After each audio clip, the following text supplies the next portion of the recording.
I think the biggest behavioral changes, lifestyle changes that I've done is inside those rest intervals. Ironically, it's not me telling them, like, I need you to do this, this, this, and this. It's the questions. This is one of the ways you can pull yourself out and then just be aware, is just like, what are you doing for sleep? What are you doing for nutrition? And I think it's undervalued. A lot of the healing that happens with most people is just from that question. It was a big pivotal moment for me that 80% of healing with your clients is just awareness. That's right. Coming back. It's been a while. It's been a while. I've been trying to kind of round you guys up, but my coaches are all over the place and you guys are changing lives. And I'm excited about today because you and I both have a handful of clients, and we had coffee the other day and we were like, what is the through line? Like, what do you think that's the through line for them to become essentially successful in their health goals? And we've kind of just decided, what is the through line for you? It's really quick. Just being aware. Okay, cool. Perfect. So we're both on the same, like, we didn't change this, but for the most part, what I'd like to go over, because I wanted to do this a little bit shorter. One, why that awareness and attention is so important. And then maybe a few how-tos on how to do that you've used with your clients, or also that you've used maybe for yourself, that's allowed you to become successful in building some of these habits that create long-lasting results. Let's do it. Why do you think this is important? Well, I was just telling you, I'm obsessed with ChatGPT lately, and we are just giant ChatGPTs. We're just giant bots, and sometimes like these things just get like written in our code, and we just we operate with that code on a daily basis, and we don't even know that it's happening. Yeah. And so many things are like that. Like even outside of nutrition, like there's so many things that we just do on a daily basis that we did not tell ourselves we were going to do. We didn't plan on it, and we don't even know that we did it. Yeah. So a lot of the times it's because, most of us live this like fast-paced lifestyle. We're trying to get a lot done. We have so much going on, so much we're juggling, and we're just trying to get through the day. So it's very hard to stop and just kind of observe yourself and see what kind of code you're running on.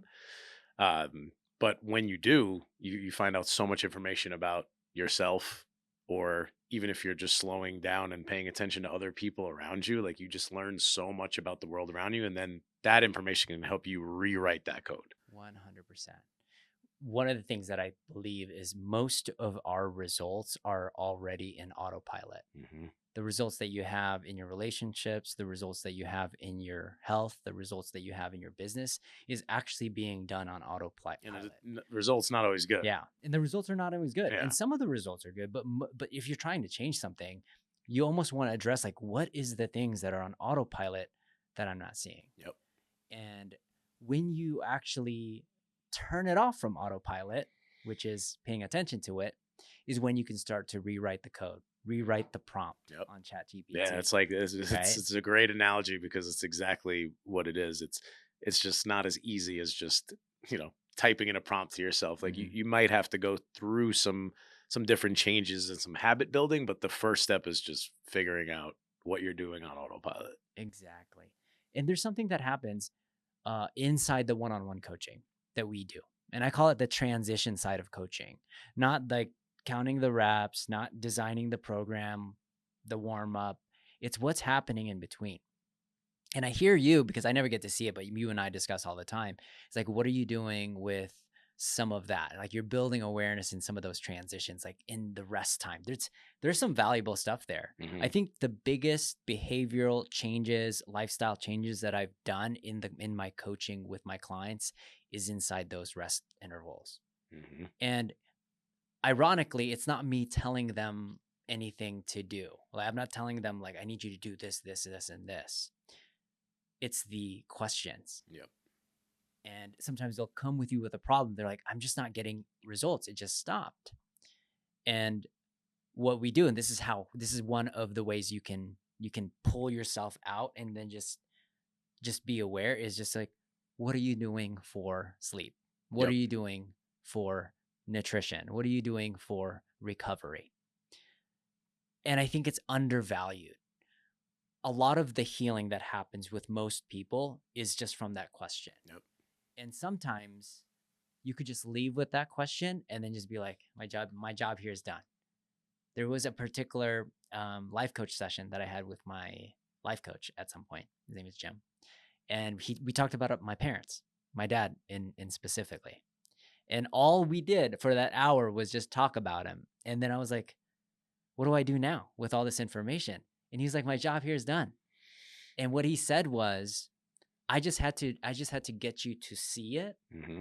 What's really interesting is I trust you enough that you'll solve it for yourself. And I think a lot of times the most successful clients that I had, the weight loss, the body fat loss, the pain management types of people, I only had to address it. No suggestions. Yep. And it was a big pivotal moment for me that 80% of healing with your clients is just awareness. That's right.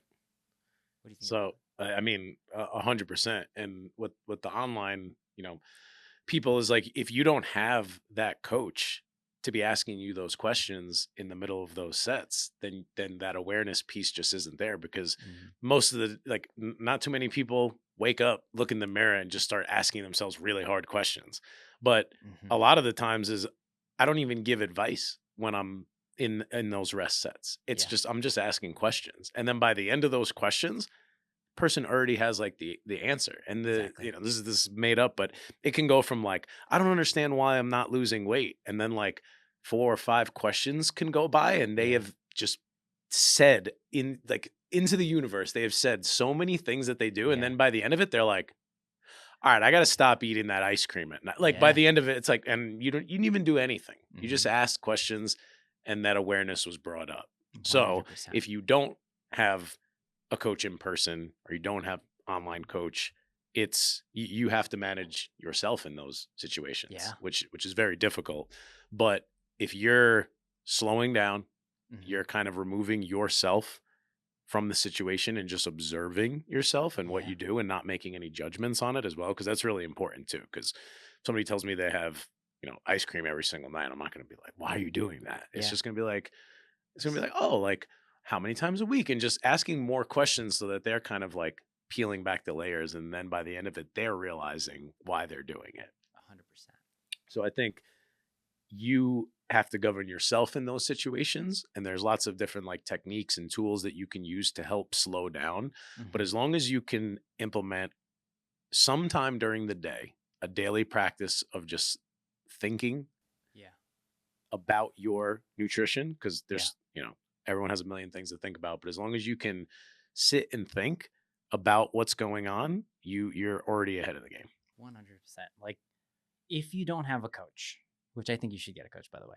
Yes. One particular way you can, and just to allude on the topic you're talking about, is to physically have something to write it down. It's like one level of pulling yourself out of the jar. Maybe not all the way to the jar, all the way outside where you can really, really look at it, but it's a really easy way to see. It's like, okay, I said I'm eating a lot of ice cream, so let's write that down. And you write that down. It's like, when am I eating a lot of ice cream? Okay, it seems to be at night.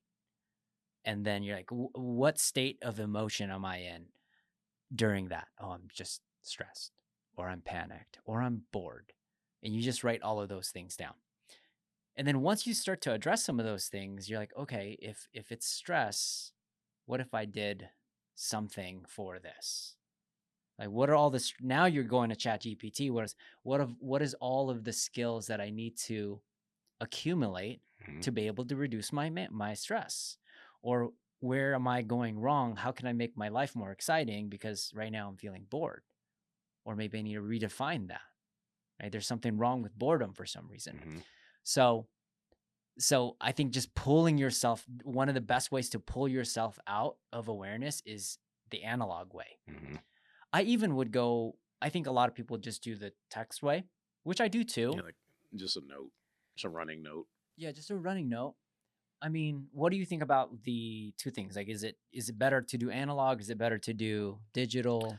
I think it depends on the person. Yeah. Some people have, and I've been feeling this recently, actually, like I haven't written things down in a notebook in a really long time. And when you do, it seems more important.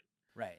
Just because it's definitely harder than texting or speaking into a note. So if that's a technique that helps you take it more serious, for sure. If it's just going to be easier to talk to text into a note or track Yeah. it, I think it's up to the person and what type of like personality you have on what tracking tool is Yeah. the best. Yeah. I've So done both. done both, yeah. And I go analog first, primarily because I think my thoughts are really, really messy. Hmm. And I need to write everything down the way I perceive it in my mind. And when I go into digital, it starts to autocorrect my words. It starts to make it look cleaner, right? And then it does it just almost again it almost automates it for me. I want to see it the way my brain processes it, and then I start to apply perfection to it. How can Yeah. I like let's move this in. Now it's a little bit more concrete. And if that keeps going, Hmm. the true perfection is not needing the paper or the note. Yeah. It's just thinking in your head about what you're doing. Yeah. But I think the steps should be there Hmm. because it's very hard to get to that end. So find what works for you, find what's more important, or as far as like, are you going to carry that notebook around all day? Because if you Exactly. just have it at your house and then you go to work and you eat your lunch, now you have no notebook and then you go, oh, I'll do it tomorrow. Right. So just all these kind of steps to be able to automate it as your part of your day. Hmm. One of the things that I do is just like I'm a tech person and I Yeah. definitely have my phone on me at all times. I know some Yeah. people aren't like that, but I use the alarms. I have That's what I have so too. many alarms. Like I it's such a simple system where I'll just put like 7 alarms throughout the and day you to title it. yeah, just title it. Takes 2 seconds. Yeah. And yes, it's on my calendar too, but like sometimes I need that phone to scream at me Uh-huh. to do that. So I'll have a like if I were to do this and I know that at every single meal I want to make sure that, I'm writing down on a piece of paper Hmm. what's going on. First, I think everyone should know when they're eating breakfast, lunch, and dinner. If you Yeah. don't, that's probably the first skill you should work on. Yeah. But then just set those alarms. 8 a.m. Hmm. alarm, log food. 12 p.m. log food, 6 p.m. log food, and just have that go off. And just like after maybe 3 days, you don't need to do it anymore, but Hmm. use every little advantage that you have to be able to do this daily. Yeah. Just pull yourself out of Just pull yourself the out out of the of dark. the unconscious state of just like moving throughout 100%. the day. Yeah. So I like that. So that is like some of the tactical ways. That's probably the other 20%, right? So if you want to set yourself with alarm, I have one right now where it says at 7 a.m. every single time, I have to journal on something called the book of abundance, Mm. which is really just me writing about my yesterday, about all of the amazing things that happened. Oh, nice. What do you And do? A pen and paper?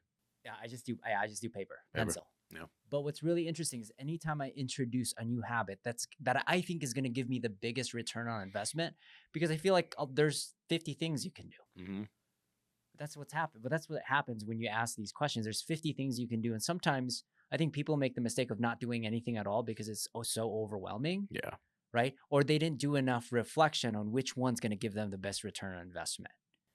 I So think that's the most important thing. yeah, Which one of these? Because there is 100 things you can do. yeah, So exactly, which one of these is going to move the needle the most? right. Which one of these is going to like immediately change Hmm. life for you? Exactly. So Yeah. I think I know you're gonna say something after that, but I think like finding out which one to work on first that's the most important thing. That's key. But Yeah. what were you gonna say if you don't know which one to If work on first? if you don't, then you experiment with each one. Maybe you have 50, That's right. dwindle it down to 3 Yep. because yeah, you won't need 50. And I would argue that in that 50, at least 25 or 30 of them will work.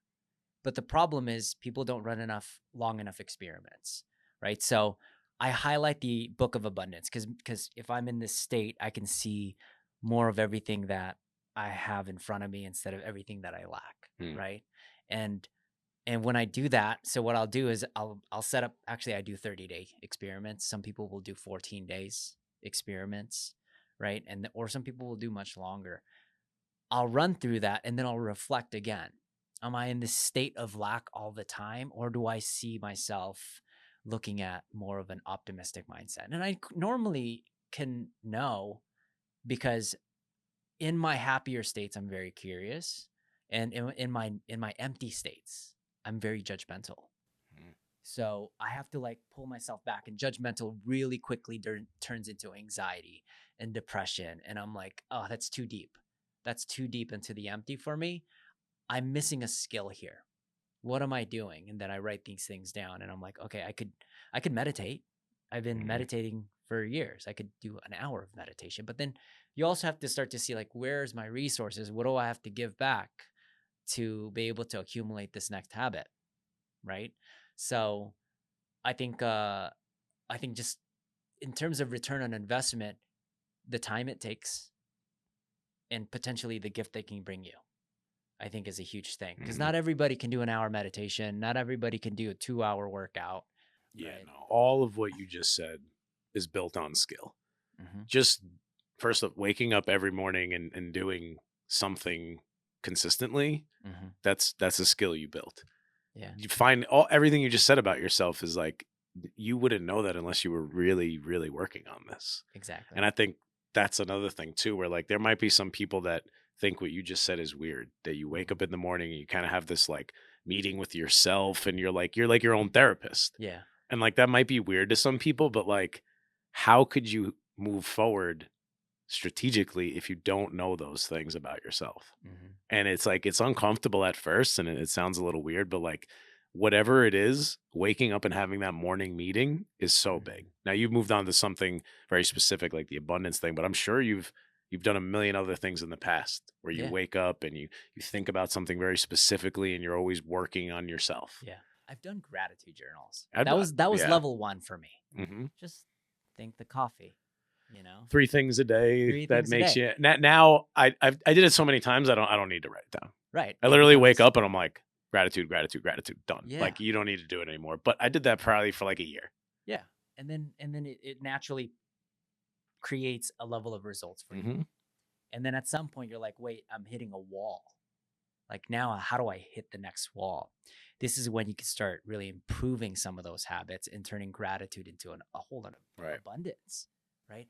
I actually did a whole page on why Tesla is like, it's a walking miracle. I'm driving it every single day and I'm not realizing all of the miracles just Oh, because inside you that. get so and that's a part of that code. Yeah, Like when you first got your Tesla, you're probably like, oh, this is amazing. And then just like a go week later, you just get in the car and you don't even think about it. 100%. I think Yeah, like it's the smallest little things you don't think about. Like I complain about like airplanes all the time. yeah. And then like if you just sit there, you're like, this is insane. I'm This is insane. flying in the Yeah, sky right now. I have enough money to get an airline ticket. Like you yeah. just like it sounds like wacky, but like that none of that comes without slowing down for a second. 100%. You know what I wrote about Was on it- the Tesla? That you don't need to turn the key. Oh yeah. And I just went with the key and I was like, how much time does it take to turn the key and open the door? Right? What, 20, 30 seconds? And then you multiply that over a year. I was like, holy smokes, I got a whole day back almost That's from that. And for the amount that we drive, probably even more. So I'm like, this is just a miracle. So what ends up happening, so that is like one thing. But what ends up happening is like Keith and I will have conversations and we'll both present a problem. What ends up happening from that state is very special, meaning that we're in a solution oriented state instead of this like blaming state, right? Like we could do all these mhm. things. I think, I think like there's certain habits that will create this again automatic level of results. You get these automatic actions. You almost get these automatic perspectives. It's one of the reasons why I think there's people that watch like the news. You can almost know that that is all they do. Mhm. They're trapped in this circle based on how they respond to things that happen in their life, which is why I think awareness and attention is the most valuable skill that you can get, especially if you're trying to change something in your health. Yep. 100%.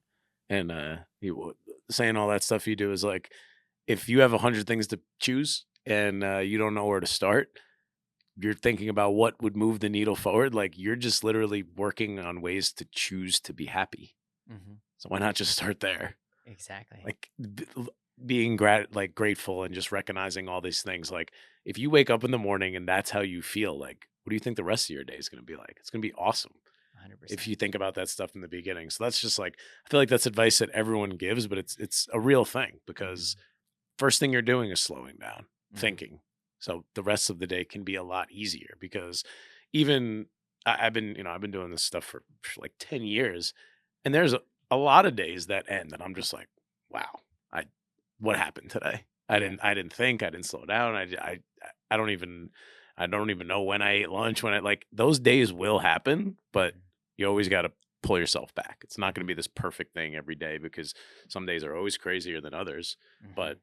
being aware of the days that kind of slip past you are like just as important as capitalizing on the days that you can Yeah. slow down and think stuff. 100%.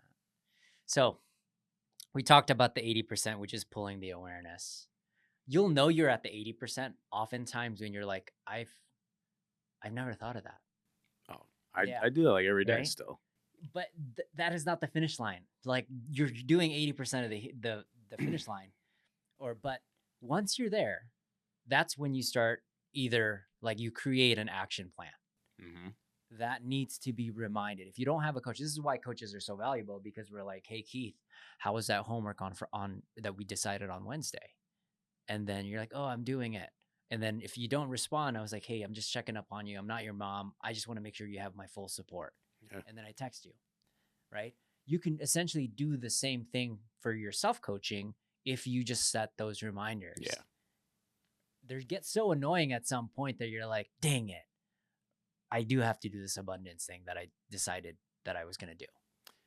It's just an interesting thought on that too. I think a lot of the people that struggle with what you just said, Yeah. it's not that they don't have the skill because they're so good at like either their job or helping, being a mom or a dad. Like they know how to keep people accountable and they know how to set other people up with these systems for success, Mm-hmm. but they just forget to do it for themselves. So Exactly. it's not like I have no idea what I'm doing. Yeah. It's just like, wow, I forgot to hold myself accountable. I 100%. held Yeah. my daughter, my son, I held everyone, like all these things, and I Yeah. can manage.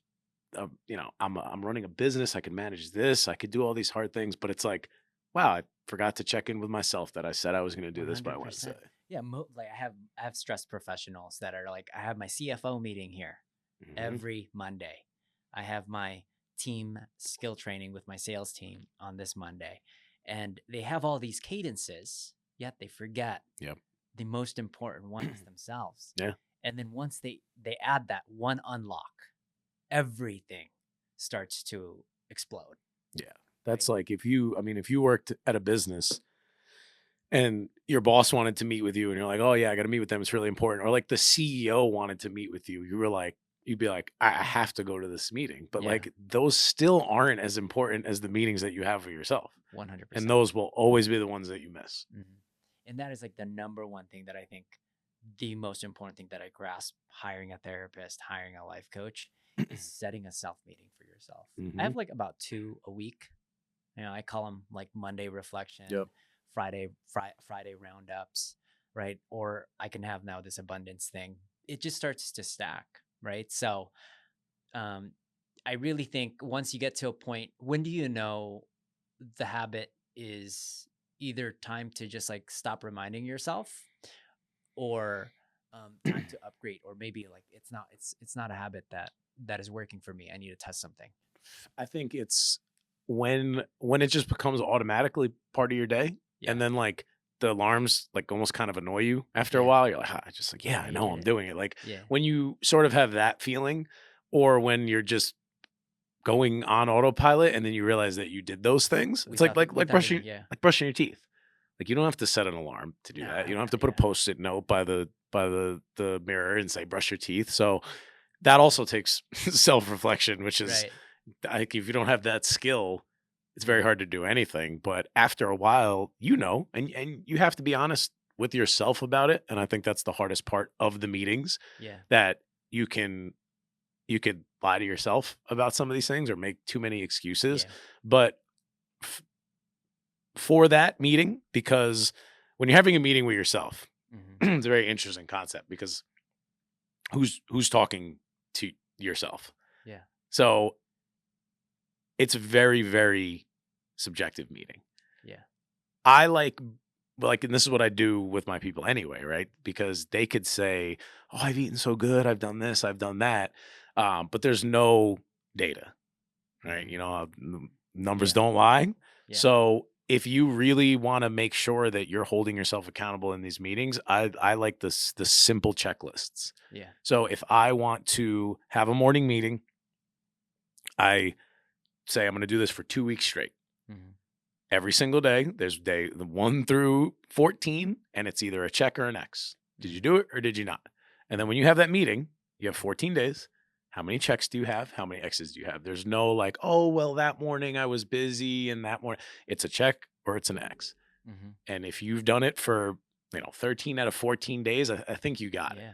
If you're 7 out of 14, it's like some of these things went wrong. Why didn't I do that on these days? Maybe you have some data to kind of tweak and make that better, and then you can improve it. And then all of a sudden you do it for 14 days in a row.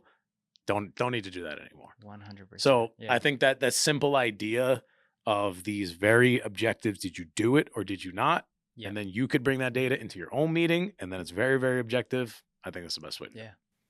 For me, when it requires zero to little effort, meaning like I don't have to like fight myself to do it, Mhm. I remove it. It just happens.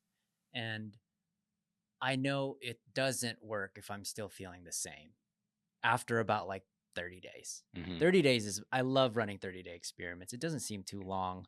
I feel gritty enough. You can get 12 new habits by the end of it if you do 30-day experiments.